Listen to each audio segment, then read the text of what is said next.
અલગ અલગ ટ્રેનમાં મુસાફરોને નિશાન બનાવી ચોરી કરતા રીઢા આરોપીઓની પશ્ચિમ રેલવે એલસીબી દ્વારા ધરપકડ કરવામાં આવી છે। આ કાર્યવાહી દરમિયાન પોલીસે 9 ચોરીના ગુનાઓનો ભેદ ઉકેલી મોટી સફળતા મેળવી છે। વડોદરા અને વસઈ રેલવે પોલીસ સ્ટેશનમાં નોંધાયેલા ગુનાઓ પણ ખુલાસો થયો છે। પશ્ચિમ રેલવે એલસીબી ટીમે પશ્ચિમ એક્સપ્રેસ ટ્રેનમાંથી મેહુલભાઈ નાનજીભાઈ રાઠોડ નામના ઇસમને ઝડપી પાડ્યો છે। આરોપી ટ્રેનમાં સૂતા મુસાફરને નિશાની બનાવી મોબાઈલ, લેપટોપ અને રોકડની ચોરી કરતો હતો। પોલીસે આરોપીની પાસેથી કુલ ₹80,000 થી વધુનો કિંમતીનો મુદ્દામાલ જપ્ત કર્યો છે। તપાસ દરમિયાન ખુલાસો થયો છે કે આરોપી નડિયાદથી મુંબઈ વચ્ચે દોડતી ટ્રેનમાં ચોરી કરતો હતો। છેલ્લા 2 વર્ષથી ફરાર સાગરીત સાથે ચોરી કરતો હોવાની આરોપીએ કબૂલાત કરી છે। હાલ પોલીસે ફરાર અન્ય આરોપીની શોધખોળ શરૂ કરી છે। પશ્ચિમ રેલવે વડોદરા યુનિટના જે સુરત ખાતેની જે એલસીબી શાખા છે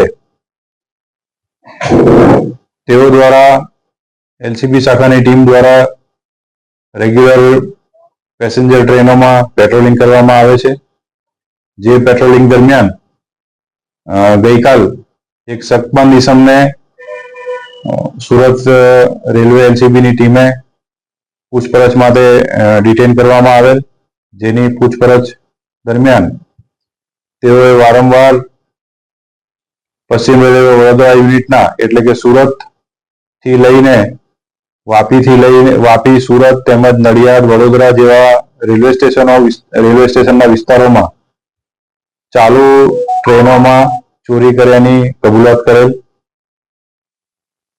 જે આરોપીની ડિટેલમાં વિગતવારની પૂછપરછ કરી અને તેની પાસેથી વિગત મેળવતા તેઓએ અત્યાર સુધી ઘણા બધા ગુના રેલવેમાં પેસેન્જર ટ્રેનોમાં લોકોને મુસાફરોની જે મિલકત છે જેમ કે લેપટોપ, મોબાઈલ, સ્માર્ટ વોચ વગેરે ચોરી કરેલ હતી, જેની તમામ વિગત તેઓએ પૂછપરછ દરમિયાન જણાવેલી।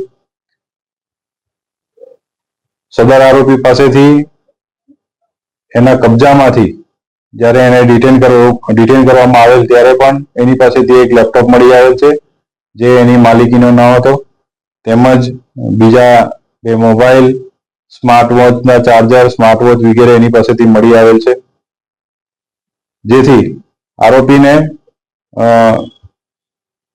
આરોપીને પશ્ચિમ રેલવે વડોદરાના એલસીબી શાખાએ ગઈકાલે તેઓની કબૂલાત મુજબ અને તેના પુરાવા મળી આવતા એક ગુનામાં કાલે એરેસ્ટ કરવામાં આવેલ છે અને આવા ઘણા બધા ગુનાની કબૂલાત તેઓ દ્વારા કરવામાં આવેલ છે।